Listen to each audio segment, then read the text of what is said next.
तो आज हम शुरू करने जा रहे हैं एनसीईआरटी बायोलॉजी का chapter number 1 the living world. If I ask you what is living, living हर वो चीज़ है जो खा रही है, सो रही है, चल रही है, बोल रही है। लिविंग ऑर्गेनिज्म में जो ग्रोथ होती है इंटरनल होती है, एंड नॉन लिविंग में जो ग्रोथ होती है वो कैसी होती है, external. Hello friends, welcome to my channel the learning curve. तो आज हम शुरू करने जा रहे हैं एनसीईआरटी बायोलॉजी का chapter number 1 the living world. Chapter शुरू करने से पहले मैं आपको ये बता दूं कि इस चैप्टर के स्टार्टिंग में एक साइंटिस्ट का इंट्रो दे रखा है, जिसे मैंने पिछली वीडियो में कवर किया था। प्लीज़ उस वीडियो को जाके ज़रूर देखिएगा, क्योंकि वो इंट्रो बहुत इंपॉर्टेंट है हमारे एग्जाम पर्पज से। उससे भी क्वेश्चन पुट अप कर लिए जाते हैं, तो प्लीज़ उसे स्किप नहीं करना है। सबसे पहले वो इंट्रो जाके देखना है, उसके बाद हमें अपना चैप्टर स्टार्ट करना है। तो आइए शुरू करते हैं अपना chapter the living world. If I ask you what is living, living क्या है, तो आप क्या बताएंगे? लिविंग हर वो चीज़ है जो खा रही है, सो रही है, चल रही है, बोल रही है, उठ रही है, बैठ रही है, नाच रही है, गा रही है, जिसमें सर्कुलेशन हो रहा है, डाइजेशन हो रहा है, एक्सेट्रा। तो आप यही बोलेंगे, ठीक है। लेकिन अगर मैं पूछूं कि जो प्लांट होते हैं क्या उनमें वो बोल सकते हैं? आप बोलेंगे नहीं। क्या वो उठ बैठ सकते हैं, चल सकते हैं? नहीं। लिख पढ़ सकते हैं? बिल्कुल भी नहीं। तो वो लिविंग कैसे हैं? तो कुछ ऐसे कैरेक्टरिस्टिक्स फीचर्स होते हैं जो कि ये डिफाइन करते हैं कि कौन लिविंग है, कौन नॉन लिविंग। तो आज हम उन फीचर्स के बारे में इस चैप्टर के अंतर्गत पढ़ेंगे, ठीक है। इस तरीके से हमारी एनसीईआरटी में जो लिविंग कैरेक्टरिस्टिक्स फीचर होते हैं उनको दो तरीके से डिवाइड किया है, कि कौन से लिविंग है, कौन से नॉन लिविंग है, जिन्हें हम defined feature and non defining feature कहते हैं। डिफाइनिंग फीचर क्या होता है? तो डिफाइनिंग फीचर वो होते हैं जो ये डिफाइन करते हैं कि जो भी कैरेक्टरिस्टिक्स है वो 100% उस चीज़ में पाई जाएगी। जो भी हमारा ऑर्गेनिज्म रहेगा उसमें वो 100% वो चीज़ पाई जाएगी, तो वो डिफाइनिंग फीचर हो गया। इफ़ ये क्राइटेरिया वो पूरा नहीं कर पाता है तो वो नॉन डिफाइनिंग फीचर होता है, ठीक है। कैसा होता है? Non defining feature. तो इस बेस पे यहाँ पे हम कैरेक्टरिस्टिक्स फीचर्स पढ़ेंगे कि कौन से लिविंग के हैं, कौन से नॉन लिविंग के हैं। तो शुरू करते हैं। व्हाट इज लिविंग, लिविंग क्या है?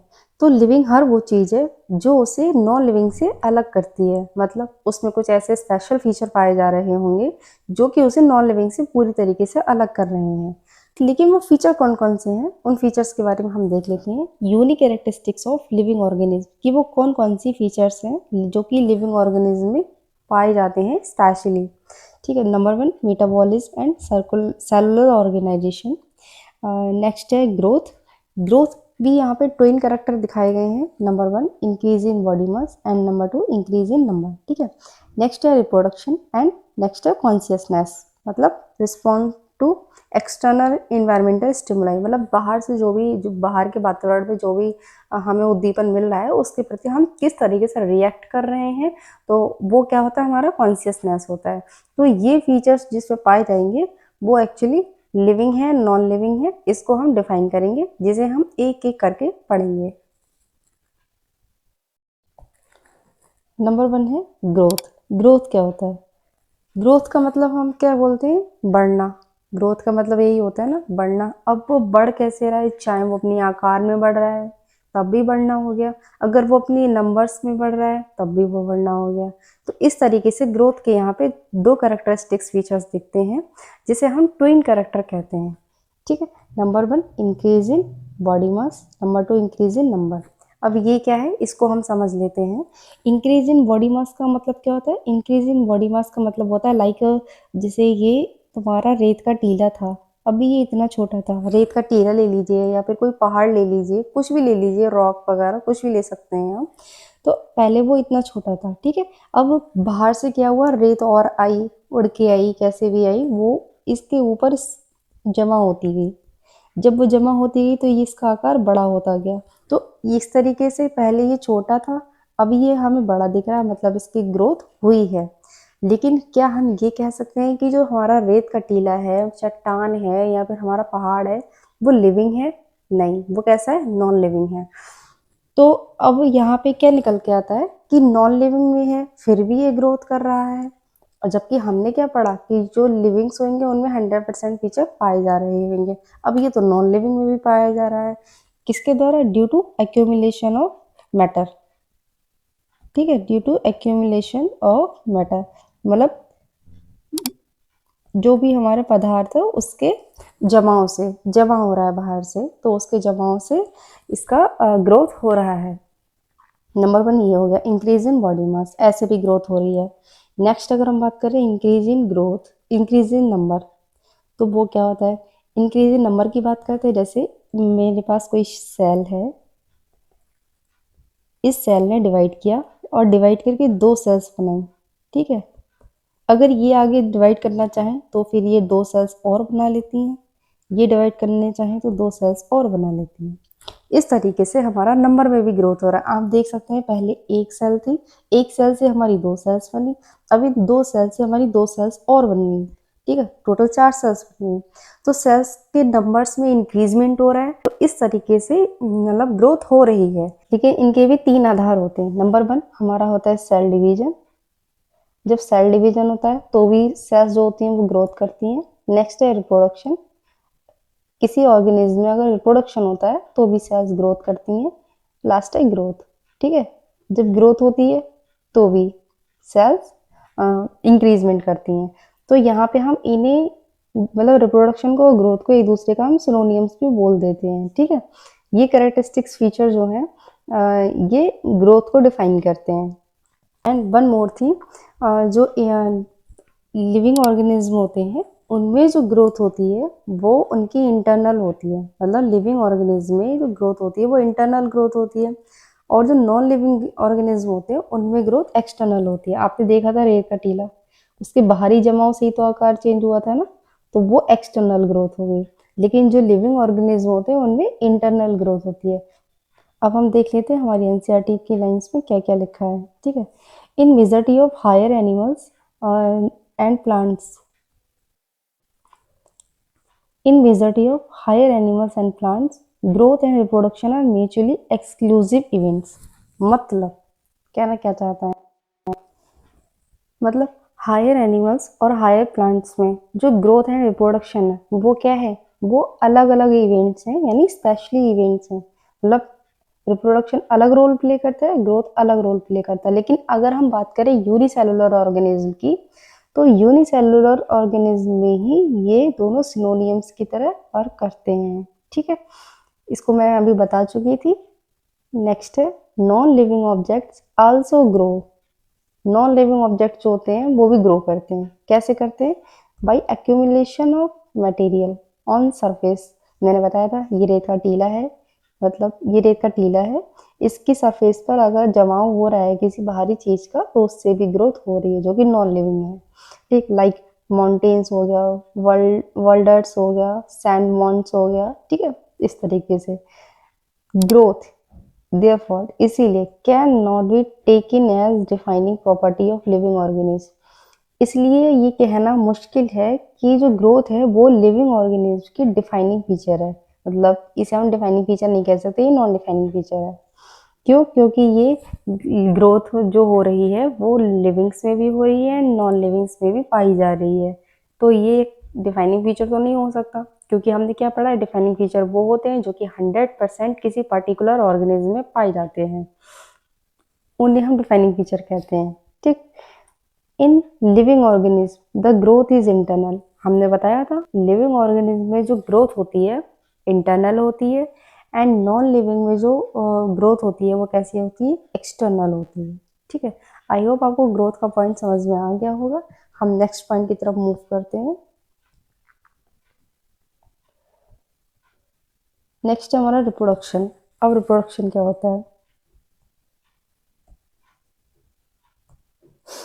Reproduction, no non living object is capable of reproducing.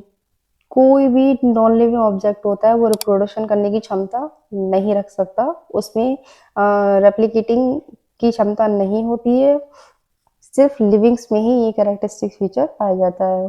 ठीक है, organism reproduce by both sexual and asexual. जो ऑर्गेनिज्म होते हैं रिप्रोडक्शन तो करते हैं, लेकिन वो सेक्सुअली भी रिप्रोड्यूस करते हैं एंड एसेक्सुअली भी रिप्रोड्यूस करते हैं। हमारी एनसीईआरटी में कुछ एग्जाम्पल्स दे रखे हैं जिनके द्वारा हम समझेंगे कि रिप्रोडक्शन डिफाइनिंग फीचर है या नॉन डिफाइनिंग फीचर। नंबर 1, अगर हम ईस्ट या हाइड्रा की बात करें जो कि कैसा है, यूनिसेलुलर है, तो इसमें बर्डिंग होती है। रिप्रोडक्शन का मोड क्या होता है, बर्डिंग, मतलब बर्ड के द्वारा। जैसे ये कोई ऑर्गेनिज्म हुआ, इस ऑर्गेनिज्म में बर्ड निकल आती है। इस तरीके से जब ये मैच्योर हो जाती है बॉडी, तब ये अपने पेरेंट से डिटैच हो जाती है और अलग एक बॉडी का फॉर्मेशन कर लेती है, नई बॉडी बना लेती है। ठीक है, इस तरीके से इसने नई बॉडी बना ली, तो इसको हम क्या बोलते हैं, बर्डिंग। ठीक है, अगर हम प्लेनेरिया की बात करते हैं तो प्लेनेरिया में ट्रू रीजनरेशन पाया जाता है और इसमें हायर रीजनरेशन पावर पाई जाती है प्लेनेरिया में। ठीक है, अगर हम फंजाई की बात करते हैं तो इसमें एसेक्सुअल स्पोर्स पाए जाते हैं जो कि बहुत संख्या में होते हैं। तो जब वो फैल जाते हैं तो उनके द्वारा क्या होता है, रिप्रोडक्शन की प्रोसेस कंप्लीट होती है। नेक्स्ट है फंजाई या फ्लामेंटस एल्गी या प्रोटोजोन और मॉसेस। अगर हम इनकी बात करते हैं तो इनमें फ्रेगमेंटेशन होता है, मतलब ये कोई सिंगल सेल हुई है, बॉडी हुई है, जब यहाँ से ये फ्रेगमेंट बन जाते हैं, ये टूट जाता है, यहाँ पे ये पार्ट मान लीजिए टूट गया, तो इस पार्ट ने टूट करके आगे जाके नई बॉडी बना ली दोबारा से। तो प्रोटोजोन ऑफ मॉसेस क्या होता है ये, तो ये एक क्रीपिंग प्लांट है, मतलब सरफेस पे रेंगता रहता है और ये ब्रांच होता है, ग्रीन कलर का होता है एंड फ्लामेंटस होता है। ठीक, आई होप आप ये बोलेंगे नहीं प्रोटोजोन्स ऑफ मॉसेस क्या होता है, तो याद रखना इसको। इस तरीके से हमने रिप्रोडक्शन के बहुत सारे मोड्स के बारे में पढ़ा या बहुत सारे मेथड्स के बारे में पढ़ा कि किस किस तरीके से मेथड्स होते हैं, और हमें ये भी पता चल गया कि मतलब नॉन लिविंग में रिप्रोडक्शन नहीं होता है। तो अगर हम देखें तो ये पाई डिफाइनिंग फीचर हो गया, क्योंकि नॉन लिविंग में नहीं होता है, हम पहले ही पढ़ चुके हैं। तो ये लिविंग्स में पाया जाता है, तो क्या ये डिफाइनिंग फीचर है, बिल्कुल भी नहीं। क्यों, क्योंकि ऐसे बहुत से ऑर्गेनिज्म हैं जो कि रिप्रोडक्शन नहीं करते हैं। जैसे हमारा म्यूल्स हो गया, यानी खच्चर हो गया, स्टेराइल वर्कर बीस हो गई, और जो इनफर्टाइल ह्यूमन कपल्स होते हैं वो भी जनरली रिप्रोड्यूस नहीं कर पाते हैं। तो क्या वो लिविंग नहीं है, वो सब लिविंग है, लेकिन वो रिप्रोडक्शन करने की क्षमता उनके अंदर भी नहीं पाई जाती है। देखिए,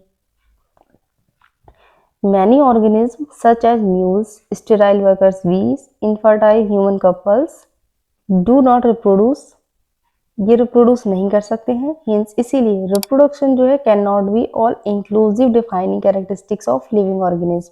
इसीलिए जो रिप्रोडक्शन है वो डिफाइनिंग कैरेक्टरिस्टिक्स नहीं हो सकता किसकी, लिविंग्स की।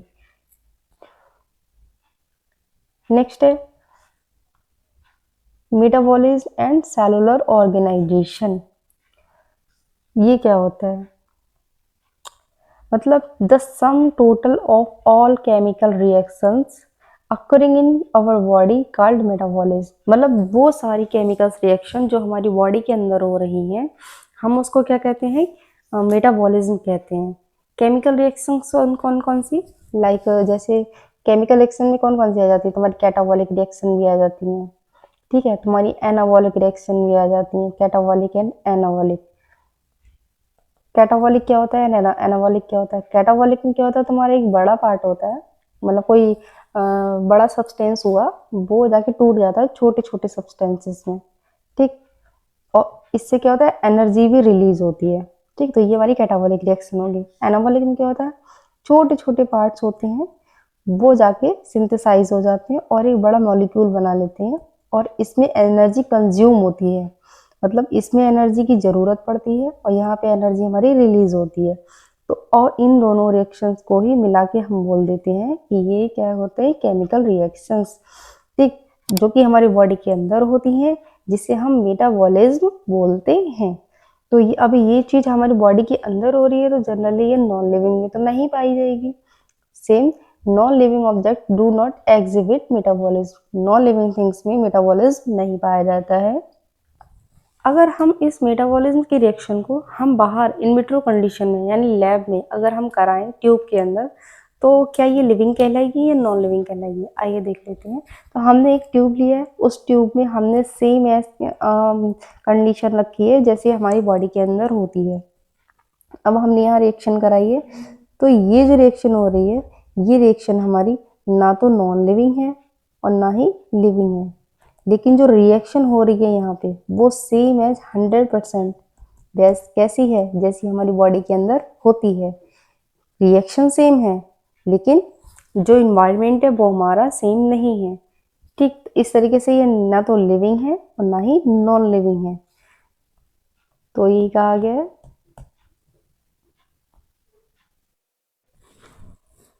N isolate metabolism reaction outside the body of an organism. मतलब किसी भी बॉडी के किसी भी ऑर्गेनिज्म की जो बॉडी है उसके बाहर अगर हम रिएक्शन कराते हैं किसी भी एक टेस्ट ट्यूब में, तो वो neither living nor non living, तो वो ना ही तो लिविंग है और ना ही नॉन लिविंग है। इसीलिए मेटाबॉलिज्म जो है वो डिफाइनिंग फीचर है सारे लिविंग ऑर्गेनिज्म का, ठीक है, विदाउट एनी एक्सेप्शन।